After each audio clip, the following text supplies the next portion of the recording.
Welcome to another episode of Breaking the Barriers. Today we have our CHRO, Mr. Chetan Khanna, with us, who has a legacy of transforming challenges into opportunities. So today we know a person who has brought a lot of changes in Kale Logistics and the thought behind it, and as a person we know him better. So, starting with my first question, and welcome to Breaking the Barriers, Chetan. So, thank you so much, Renika. Thanks a lot. Okay. And thanks for having me here in this fantastic series that's Breaking the Barriers, which communicates a lot about our organization to the larger world. So, thank you very much. It's been about a year now, and great to be here with you on this conversation. Thank you. So yeah, go ahead, please. Yeah. So my very first question is about your journey in this field. How did you begin, and why did you choose this field in particular?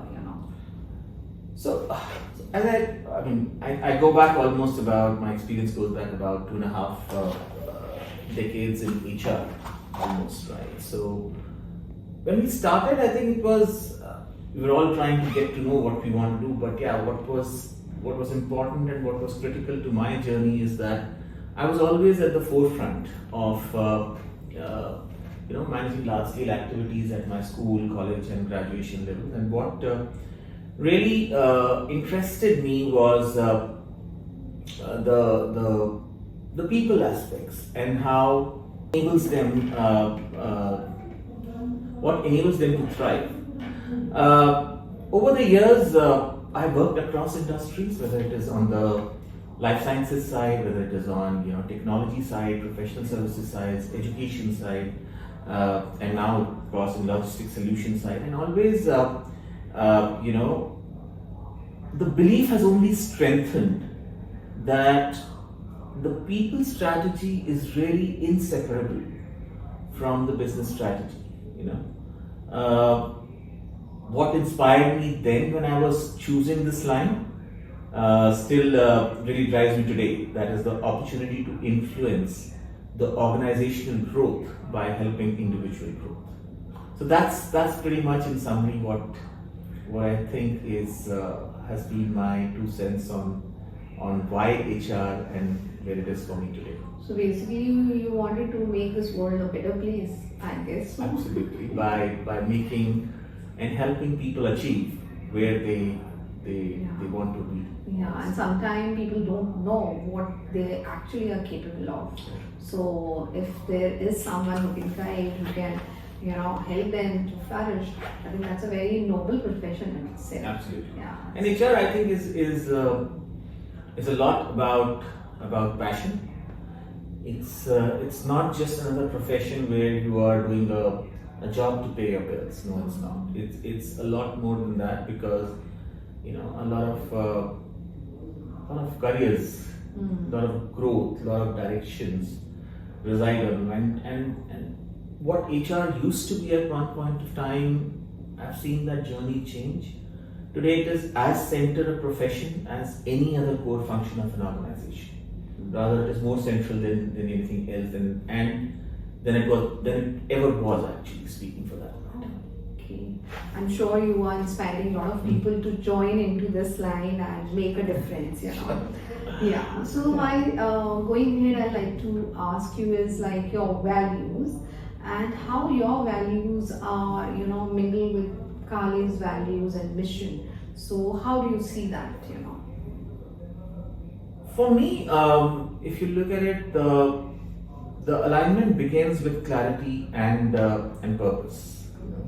That's the most critical aspect of it. I value integrity, which is the core to me for everything, learning and impact. Right? And I seek organizations that also are very grounded in purpose and are committed to create meaningful impact, and not just following a metrics kind of a thing. At Kale Logistics, for instance, if you look at us, what we are, our mission is to digitize and transform global logistics through innovation.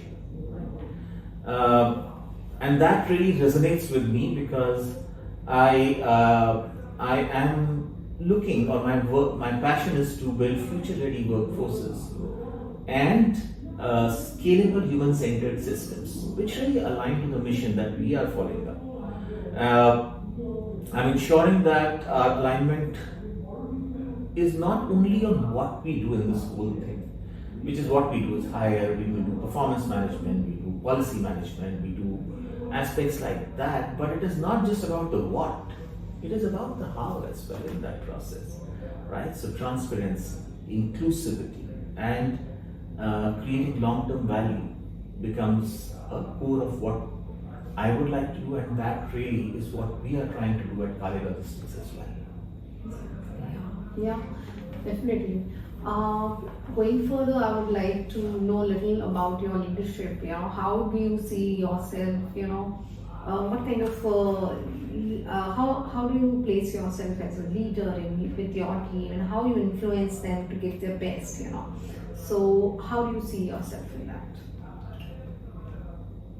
So Renuka, the way I see it is, leadership is one subject which is possibly the most written in the history.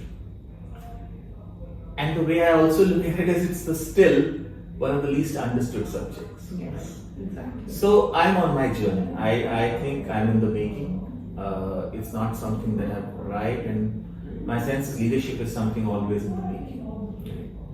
But what I've transitioned to is not about leadership. What I focus upon is authentic leadership. That's where the distinction comes, because what it brings is it brings clarity, it brings transparency, and it really brings walking the talk in the process. So it's really tough to describe what it means for me. So I have just, as far as I'm concerned, I have focused on authentic leadership. That to me is the most important aspect in the leadership perspective. Yes, but in terms of how we manage teams, I've been managing teams for almost now like over 18 years or almost 20 years for that matter, if I think about it, right? So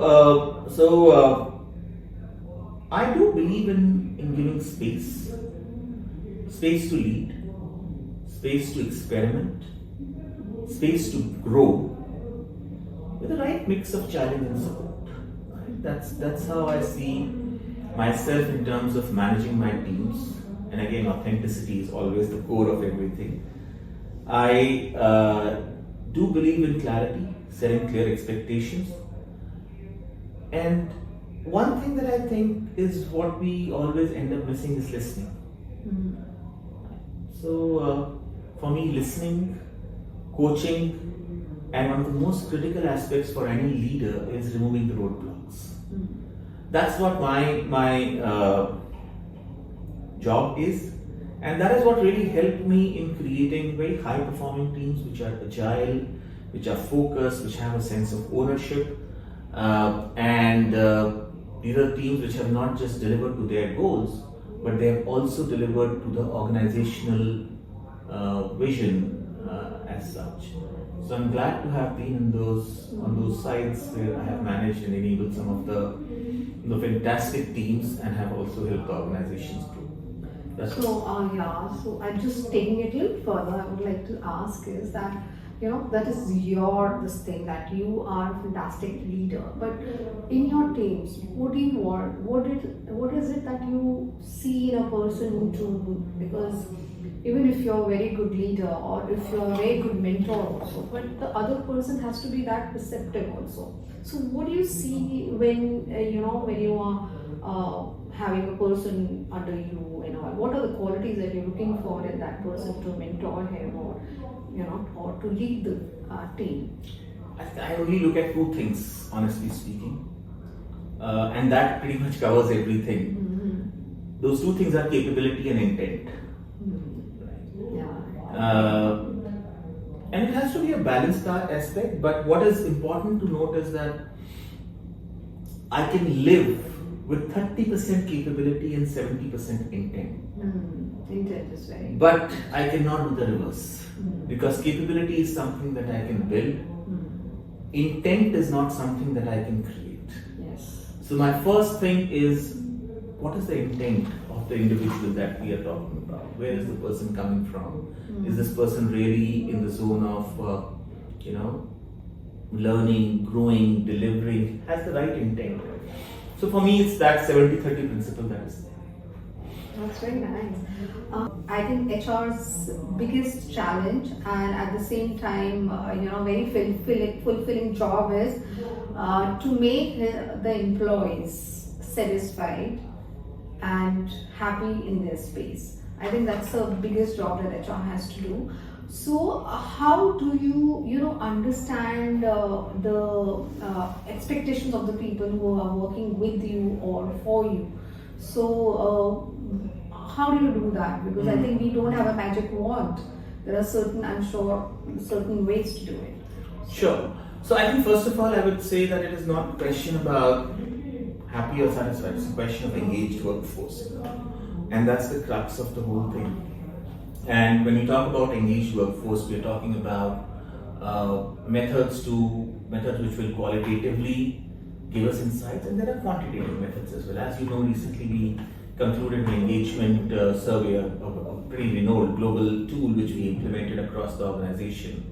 And that gave us quantitative insights. But what has also helped is over the last 1 year, we have institutionalized an engagement framework, which means it's not just what surveys are telling us, it is also what is the grassroots level insights that are coming to us. So that's to skip levels, one-on-one connects, leadership conversations, having time to various methodologies that we implemented over the year to ensure that there's a two-way communication happening, and we are hearing more and more, and not just relying on certain quantitative aspects, though they are very, very critical because they really give us a well-defined structure to create an engagement approach, and that's what we concluded recently. But what is important also is not just listening. You've taken the insights, you've taken the inputs. What after that?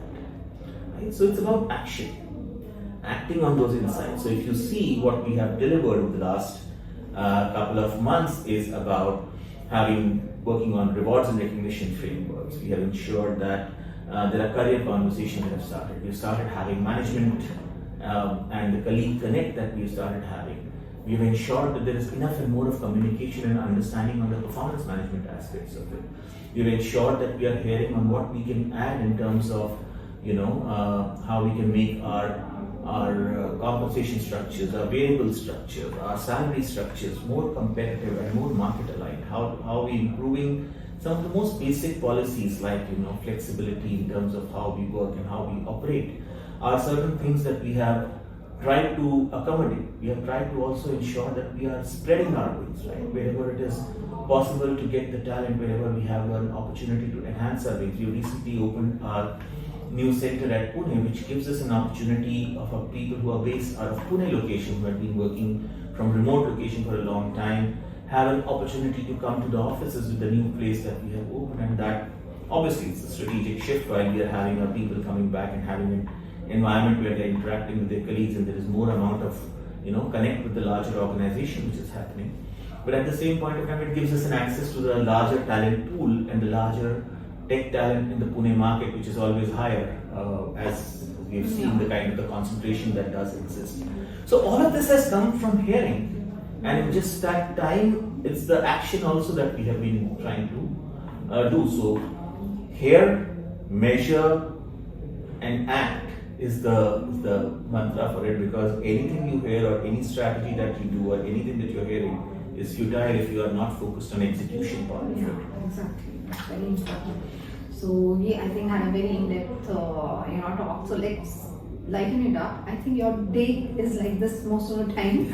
So let me, I would like to know, how do you rewind the end of the day, with a lot of tensions from office and a lot of problem solving and all that. So, how do you relax in the evening and get ready for the next day challenge? Well, evenings are never evenings. By the time we reach, it's almost evenings are done. And Bombay traffic and obviously our office hours are the way they are.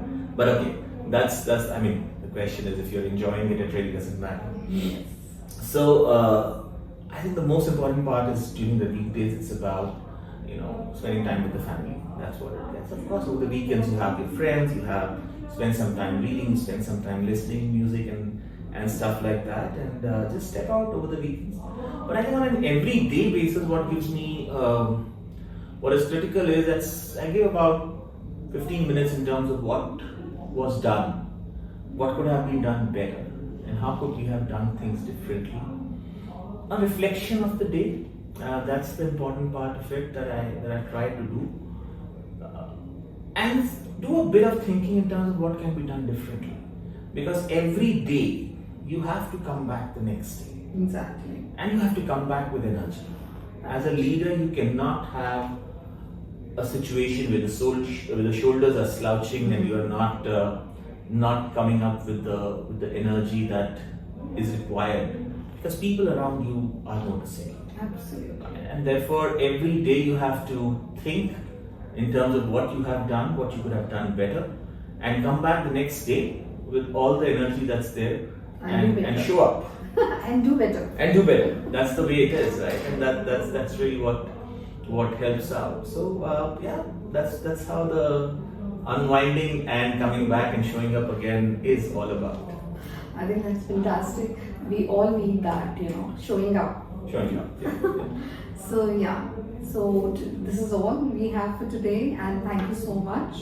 Chetan, thanks for joining us, and for today it's here we finish, and let's see, we'll bring something more interesting for you very soon, and thank you for joining. Thanks. Thank you very much, Priyanka. Thanks once again. Thanks a lot.